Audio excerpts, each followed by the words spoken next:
इस वक्त की सबसे बड़ी खबर, ग्लासगो में जलवायु परिवर्तन शिखर सम्मेलन को प्रधानमंत्री नरेंद्र मोदी संबोधित कर रहे हैं। सीधे चलते हैं। समगच्छध्वम यानी सभी साथ मिलकर चले, संबद्धम यानी सभी मिलजुल कर आपस में संवाद करें, और सम्मो मनानस्य जानताम यानी सभी के मन भी आपस में मिले रहें। फ्रेंड्स, जब मैं पहली बार क्लाइमेट समिट में पेरिस आया था तब मेरा यह इरादा नहीं था कि दुनिया में हो रहे अनेक वायदों में एक वायदा अपना भी जोड़ दूं। मैं पूरी मानवता के लिए एक चिंता के साथ आया था। मैं उस संस्कृति के प्रतिनिधि के रूप में आया था जिसने सर्वे भवन्तु सुखिनः अर्थात सभी सुखी रहे का संदेश दिया है। और इसलिए मेरे लिए पेरिस में हुआ आयोजन एक समिट नहीं, सेंटिमेंट था, एक कमिटमेंट था। और भारत वो वायदे विश्व से नहीं कर रहा था, बल्कि वो वायदे 125 करोड़ भारतवासी अपने आप से कर रहे थे।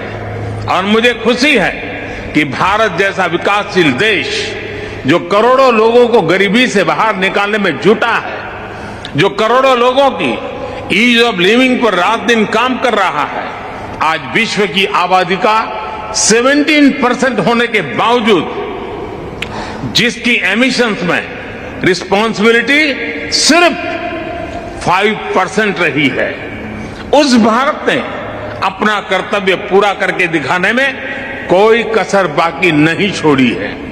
आज पूरा विश्व मानता है कि भारत एकमात्र बड़ी अर्थव्यवस्था है जिसने पेरिस कमिटमेंट पर लेटर एंड स्पिरिट में डिलीवर किया है।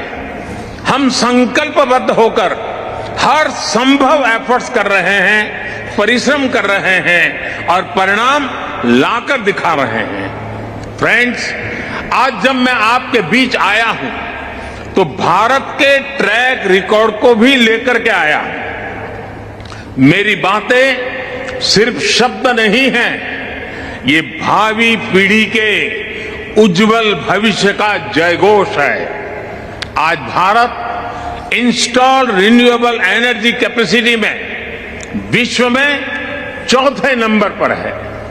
बीते 7 वर्षों में भारत की नॉन फोसिल फ्यूल एनर्जी में 25% से ज्यादा की वृद्धि हुई है, और अब ये हमारे एनर्जी मिक्स का 40% पहुंच गया है। फ्रेंड्स, विश्व की पूरी आबादी से भी अधिक यात्री भारतीय रेल से हर वर्ष यात्रा करते हैं। इस विशाल रेलवे सिस्टम ने अपने आप को 2030 तक नेट जीरो बनाने का लक्ष्य रखा है। अकेली इस पहल से सालाना 60 मिलियन टन एमिशन की कमी होगी। इसी प्रकार हमारे विशाल एलईडी बल्ब अभियान से सालाना 40 मिलियन टन एमिशन कम हो रहा है। आज भारत दृढ़ इच्छा शक्ति के साथ ऐसे कई सारे इनिशिएटिव्स पर तेजी से काम कर रहा है। इसके साथ ही भारत ने अंतर्राष्ट्रीय स्तर पर दुनिया का सहयोग करने के लिए इंस्टीट्यूशनल सॉल्यूशन भी दिए हैं। सोलर पावर में एक क्रांतिकारी कदम के रूप में हमने इंटरनेशनल सोलर अलायंस की पहल की। क्लाइमेट एडप्शन के लिए हमने coalition for disaster resilient infrastructure का निर्माण किया है। ये करोड़ों जिंदगियों को बचाने के लिए एक संवेदनशील और महत्वपूर्ण पहल है।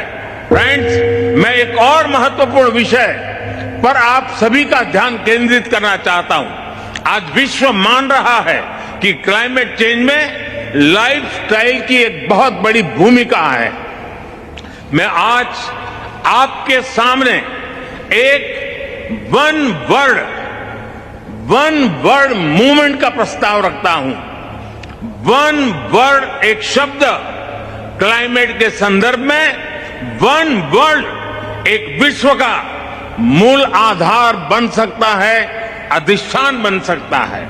ये एक शब्द है लाइफ, LIFE, यानी लाइफ स्टाइल फॉर एनवायरमेंट।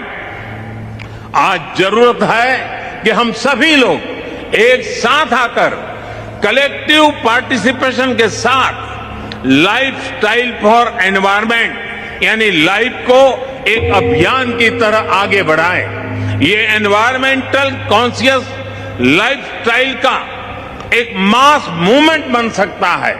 आज आवश्यकता है माइंडलेस और डिस्ट्रक्टिव कंजम्पशन के बजाय माइंडफुल और डेलिबरेट यूटिलाइजेशन की।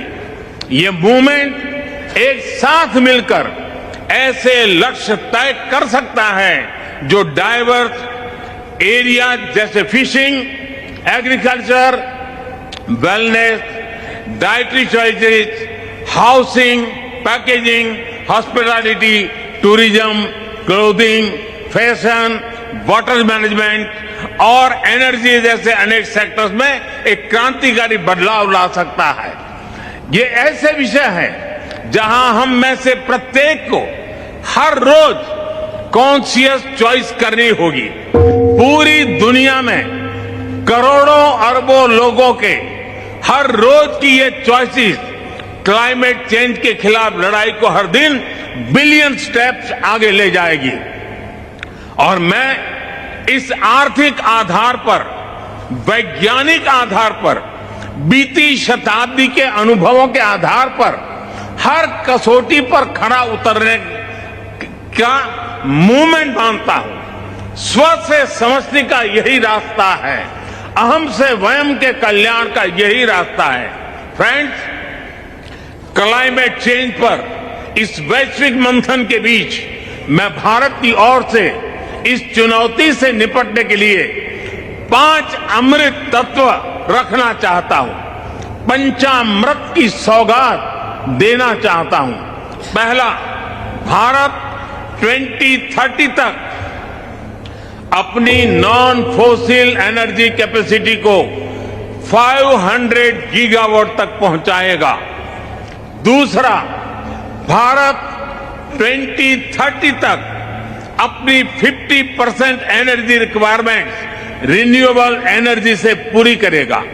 तीसरा, भारत अब से लेकर 2030 तक के कुल प्रोजेक्टेड कार्बन एमिशन में 1 बिलियन टन की कमी करेगा। चौथा, 2030 तक भारत अपनी अर्थव्यवस्था की कार्बन इंटेंसिटी को 45% से भी कम करेगा। और पांचवा, वर्ष 2070 तक भारत नेट जीरो का लक्ष्य हासिल करेगा। ये पंचामृत क्लाइमेट एक्शन में भारत का एक अभूतपूर्व योगदान होंगे। फ्रेंड्स, ये सच्चाई हम सभी जानते हैं कि क्लाइमेट फाइनेंस को लेकर आज तक किए गए वायदे खोखले ही साबित हुए हैं। जब हम सभी क्लाइमेट एक्शन पर अपने एम्बिशन बढ़ा रहे हैं, तब क्लाइमेट फाइनेंस पर विश्व के एम्बिशन वही नहीं रह सकते जो पेरिस एग्रीमेंट के समय थे। आज जब भारत ने एक नए कमिटमेंट और एक नई ऊर्जा के साथ आगे बढ़ने का संकल्प लिया है, तो ऐसे समय में क्लाइमेट फाइनेंस और लो कॉस्ट क्लाइमेट टेक्नोलॉजीज का ट्रांसफर और महत्वपूर्ण हो जाता है।